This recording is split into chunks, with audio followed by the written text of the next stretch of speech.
Here's the map of the countries that are fluoridated. 97% of European countries stopped fluoridation in the mid-1970s. People in Switzerland, if you want fluoridation, you can get it in table salt. You have a choice. So we have to start talking about these alternatives and hounding our counselors and making them accountable. They started about when, they stopped about when we started, is that what you're saying? Pardon? In the 70s? Yes. Yes.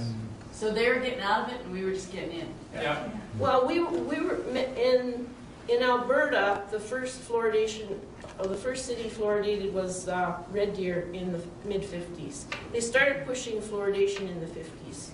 Who supports fluoridation in 2013? Caustic corrosive hydrofluorosilicic acid. I never use the word fluoride. I always say caustic corrosive hydrofluorosilicic acid, toxic waste from fertilizer plants. I say it real fast. Those who supports it, those who've never taken the time to research it honestly because they're too busy, afraid, or they don't want to. Who else supports it? Those who profit from it in some nefarious way. Honest, ethical professionals and politicians don't support this criminal act. And past leaders who were conned into supporting this process. We've been under mind control, indoctrination, propaganda.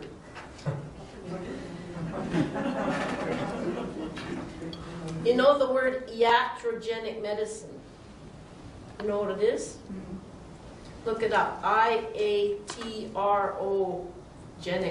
medicine.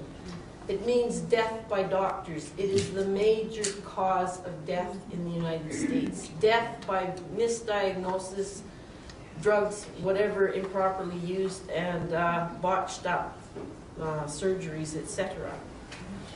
Edward Bernays was the father of propaganda and marketing, and he was expert in teaching corporations how to market tobacco, sugar, fluoride, drugs, even eyeglasses. Do you know eyeglasses, we don't need to wear them?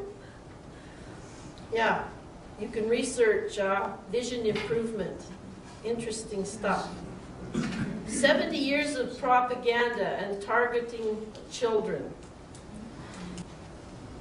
We have to get visuals out there everywhere. You know, stick them on your door, stick them on your car. I can't imagine how many different versions of fluoride cartoons and things I would put on the back of my car, just to make people think. I think you can win by using bumper stickers. New concerns about fluoride. Scientific American, January 2008. Peer-reviewed studies acknowledge the harm, and the evidence is mounting. It's gigantic. They must stop they mustn't experiment on us anymore. Watch our language. We must talk about professional and political ethics. This is the era of the transparent briefcase. We all have access to information now. People cannot get away with the scandalous things they've been doing. In Calgary, we were very fortunate because Dr. Hill, William Hill, medical officer of health, warned that fluoridation is ethically, morally, and legally wrong. That was in 1961. He was medical officer of health from during the 50s right up to the 70s when he retired. This was an article from the North Hill News in Calgary. Now, we were very fortunate because in Calgary we had the Calgary Herald and the Albertan, which is now turned into the Sun. But there was a gentleman who was a counselor at City Hall, what was his name, Roy Ferran, who started the North Hill News, and that was the radical news. This article was sent to our counselors when we were doing the debate. These medical officers of health need to be challenged. Did I talk about Cam McLean, my dentist, when they fluoridated in Calgary? And I said to him, Cam, what do you think of putting fluoride in the water? He said, we shouldn't be doing it. And if my mouth hadn't already been open, it would have fallen open. And I said to him, what? You're a dentist. Why do you say this? And he came out with 5 good reasons, and I like to use these reasons in talking with people. The first one is children with mottled teeth.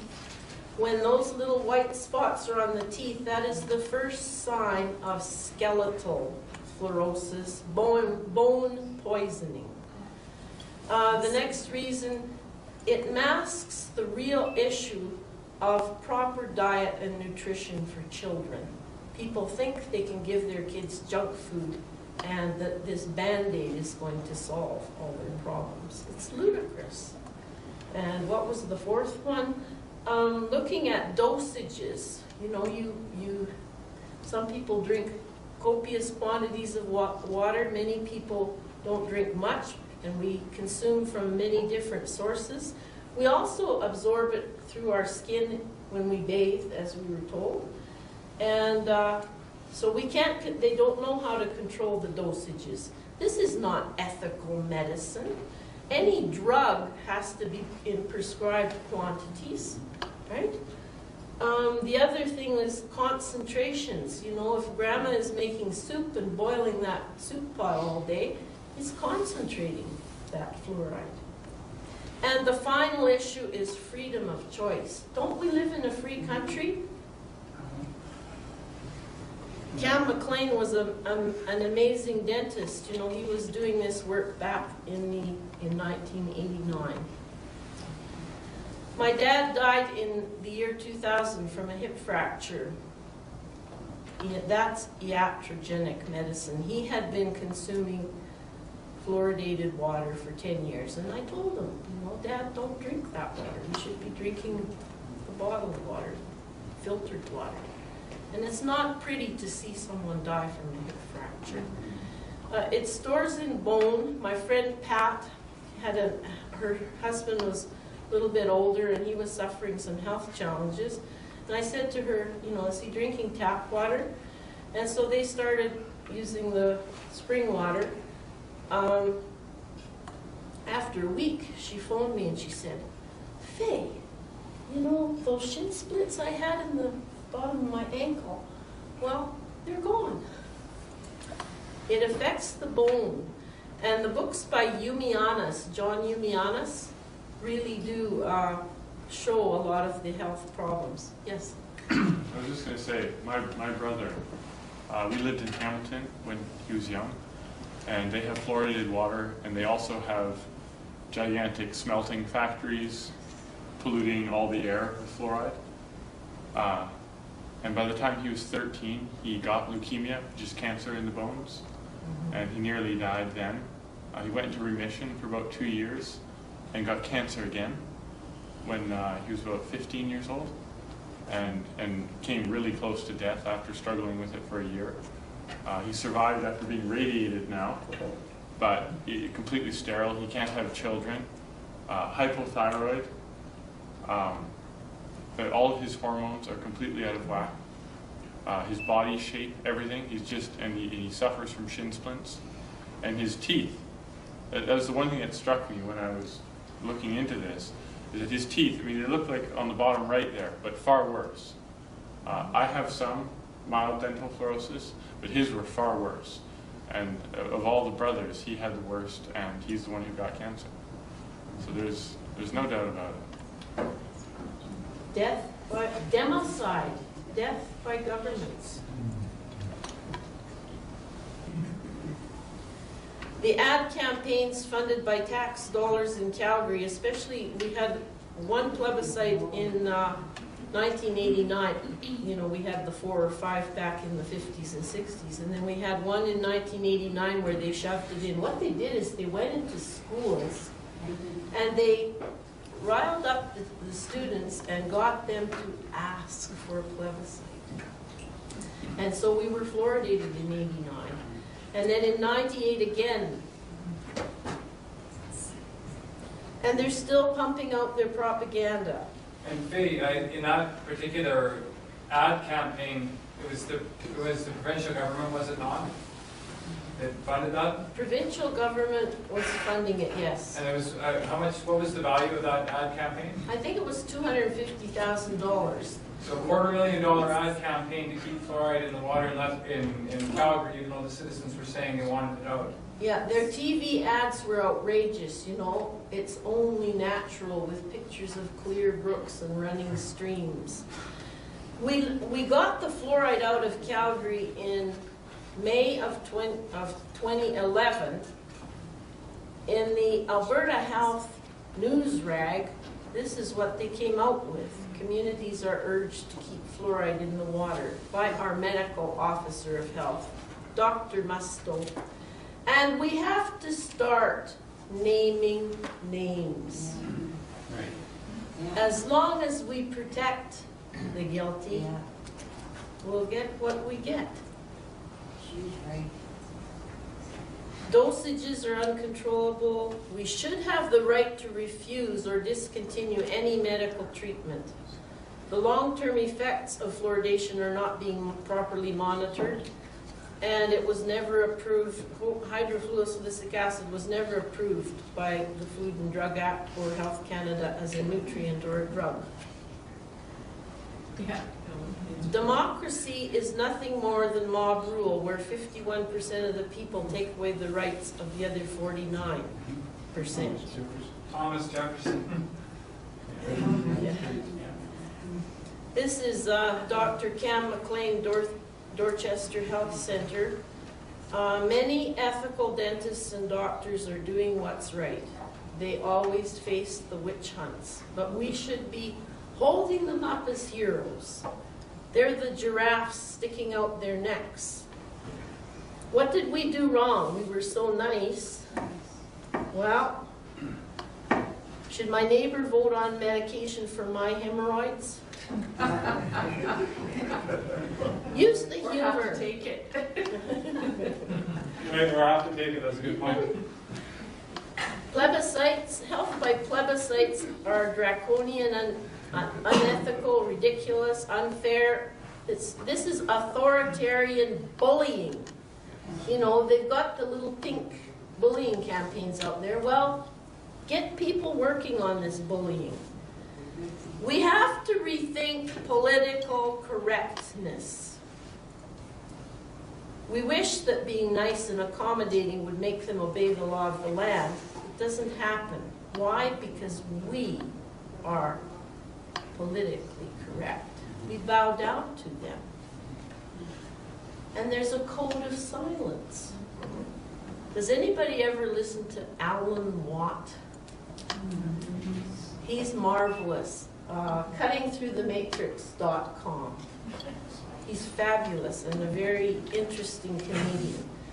You know, when we go to a party, what do we talk about? The weather and the trips, etc. Or do we dare to talk about, you know, what's in the punch? Do what you're told. Obey. Authoritarians control our lives.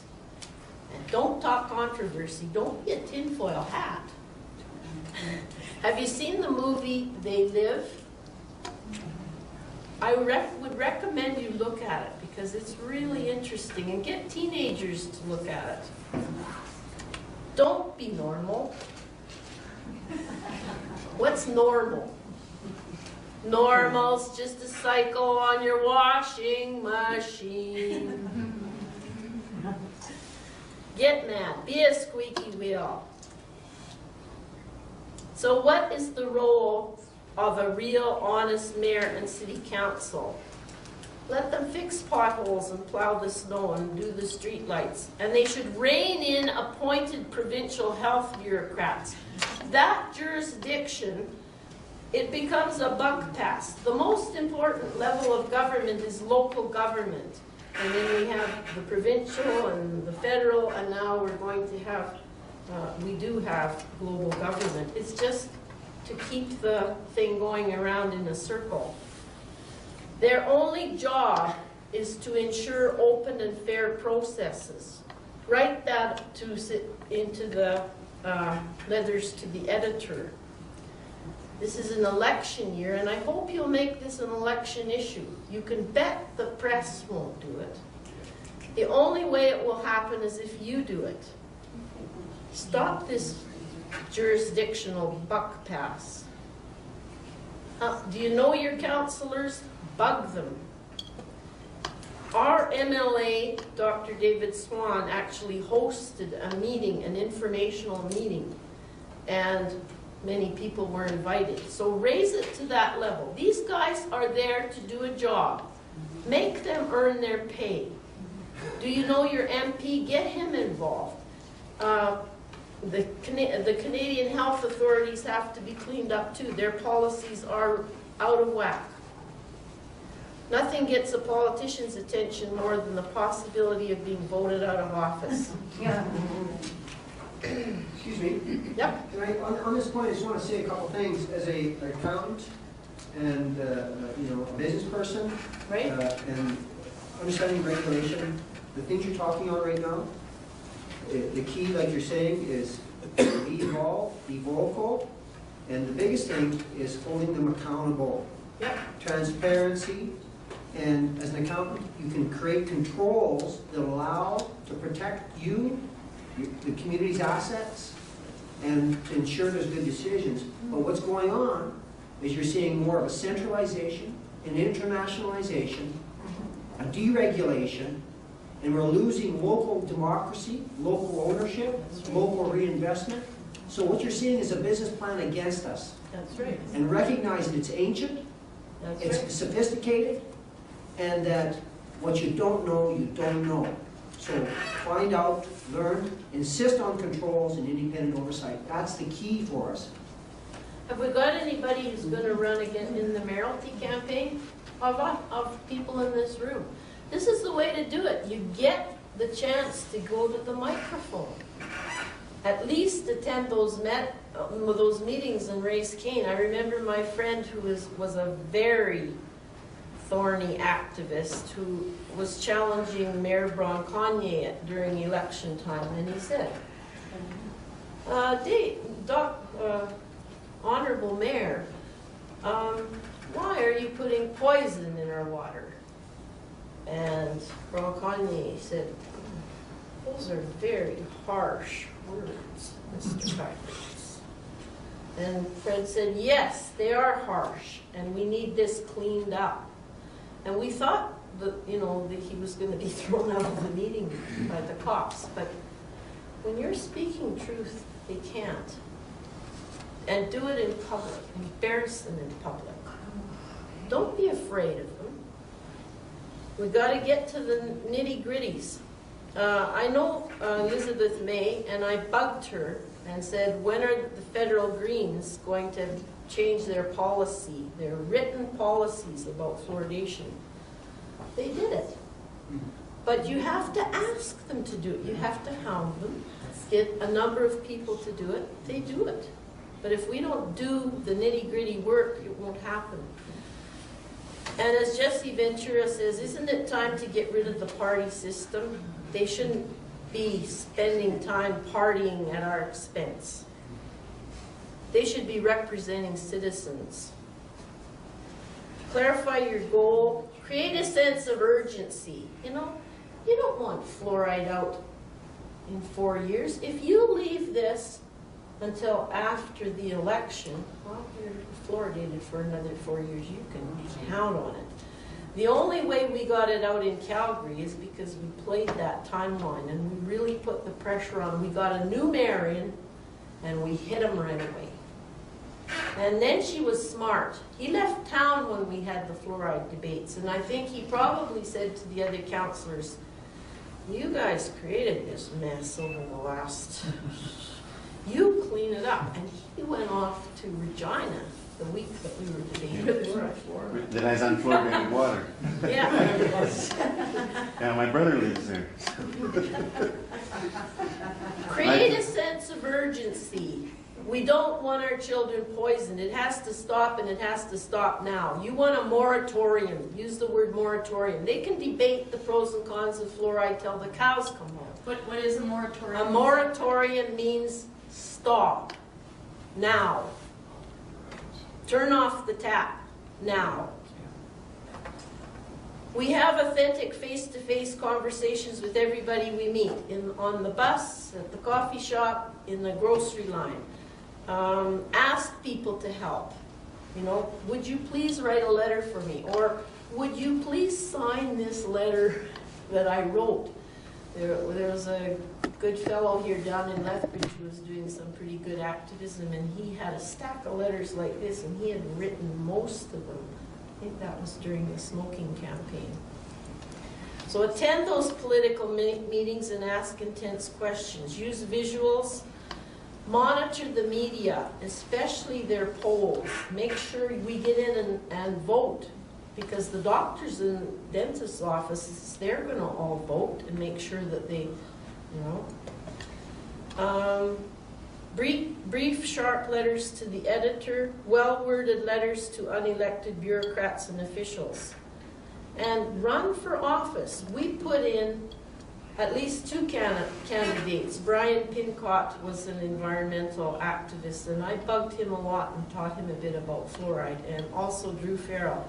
Those people really led the charge in City Hall, so you've got to have people on the inside. Get kids involved. Boy, do they get mad. When you teach them that that water tastes like crap, and when they start drinking real water, they really bug their parents. And they start talking about it. And they have a sense of what's true. They haven't been zombied out yet. Yeah. And you can make these little, what did I call them? I call them quackaducks, where kids can make messages and talk about things. Do creative things. Get kids to help. Go into classrooms and help teachers do advocacy campaigns. Teach them how to do campaigning and whatnot. So to convince the skeptics, you share your stories, you ask them questions. They'll tell you, oh, fluoride's good for you. And you say, well, I'm curious, are you really happy with having toxic waste dumped into your drinking water? And show them the book. You know, I had the books and I would carry them around with me. I always had a folder with photos and cartoons and this and that. Tailor your comments to the person. You might have a different kind of a conversation with a doctor or a person of a certain religion or whatever, but to be literate, you learn how to convince anybody and everybody. You find out how to get to them. Don't be afraid to talk turkey and get feisty. You'll make people mad. Good. If you haven't made anybody mad today, you haven't done your work. That was the cartoon on Larry McKillop's refrigerator. Talk about the health issues, talk about concentrations, and keep coming back with more and more questions. Use a little bit of humor. We have a lot of censorship, media blackouts, op-eds. They often will let you write an op-ed for the paper. I know in Calgary we probably didn't have any fluoride articles after 1998 for about 10 years. You couldn't find a fluoride article in the paper. Meet with your newspaper and challenge their press policy, their biased press policy, and meet as a group and take a medical doctor with you. Watch for how they manipulate the timelines. You've got an election coming up, make it an issue. Don't depend on mainstream media, they're controlled by major corporations, right? Newspapers, birdcage liner, propaganda rags. They spin the debate. Debate sells newspaper. Create your grassroots flyers. Deliver them around your neighborhood. Every couple weeks have a new version. Let's see. We used the chain gang approach, the group approach in the first 10 years. It's better to start using the cellular approach. Watch for the Delphi technique, how they manipulate groups. And make sure you go to those meetings and pepper yourselves around in the meeting. You can read or Google Bev Eichmann and learn more about Agenda 21 and what we can do to clean up our local governments. Use the diversity of tactics. Create little groups. You know, we had Grassroots Calgary, and we had Calgary Communities for Safe Water, and in Vancouver they had the Fluorosis Prevention Associates. Make the little handbills and carry them around in your purse. Deliver them door to door. But they should be hard-hitting. If they're too polite, they're boring. They just get thrown away. Stir it up a bit. Hand them out on the bus, on the street, at work, at meetings, at coffee time, to neighbors, at the corner store. And sidewalks are public property. You can stand there and hand out bills. Make those personal connections with people. Our handbill said, we gave out thousands of these. Calgary still adds toxic fluoride to public tap water. Do Calgarians deserve clean water? And then down here further, it says, educate yourself about our tainted tap water and call for an end to this criminal practice. We gave many of those out at a school, and boy, the counselors got a lot of phone calls. The secret, well, be feisty. This was one of the flyers that got put out, and it says, government's water, sickness, and murder, fluoridation in Calgary and its consequences. And you gotta be feisty. Here's another one. We had the pictures of all the present aldermen.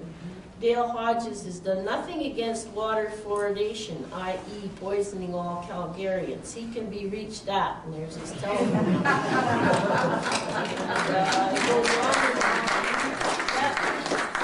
That was pretty much the same for all of them, except for John Lord was an alderman for Ward 8, the only one consistently opposing water fluoridation, i.e. concern for Calgarians' health.